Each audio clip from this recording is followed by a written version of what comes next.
एक समय की बात है। श्री कृष्ण अपने मित्र ग्वालों के साथ पशु चराते हुए गोवर्धन पर्वत जा रहे थे। वहां उन्होंने देखा कि बहुत से व्यक्ति एक उत्सव मना रहे हैं। श्री कृष्ण ने इसका कारण जानना चाहा, तो वहां उपस्थित गोपियों ने कहा, आज यहाँ मेघ व देवों के स्वामी इंद्रदेव की पूजा होगी और फिर इंद्रदेव प्रसन्न होकर वर्षा करेंगे। फलस्वरूप खेतों में अन्न उत्पन्न होगा और ब्रजवासियों का भरण पोषण होगा। यह सुनकर श्री कृष्ण सबसे बोले कि इंद्र से अधिक शक्तिशाली तो गोवर्धन पर्वत है, जिनके कारण यहाँ वर्षा होती है, और इसलिए सभी को गोवर्धन पर्वत की पूजा करनी चाहिए। श्री कृष्ण की बात से सहमत होकर सभी गोवर्धन पर्वत की पूजा करने लगे। जब यह बात इंद्रदेव को पता चली तो उन्होंने क्रोधित होकर मेघों को आज्ञा दी कि वे गोकुल में जाकर मूसलाधार बारिश करें।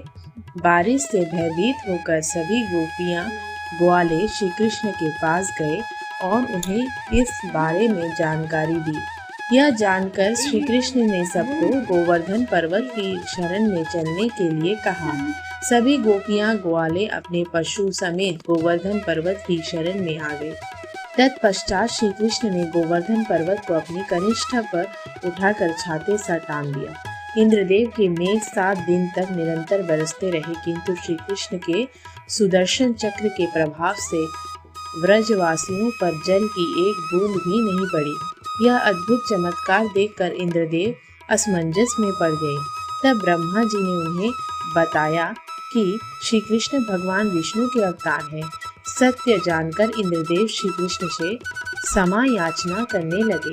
श्री कृष्ण ने इंद्रदेव के अहंकार को चूर चूर कर दिया था।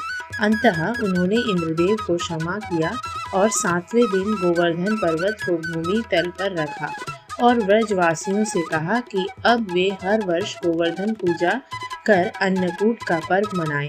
तभी से यह पर्व प्रचलित है और आज भी पूर्ण श्रद्धा भक्ति से मनाया जाता है।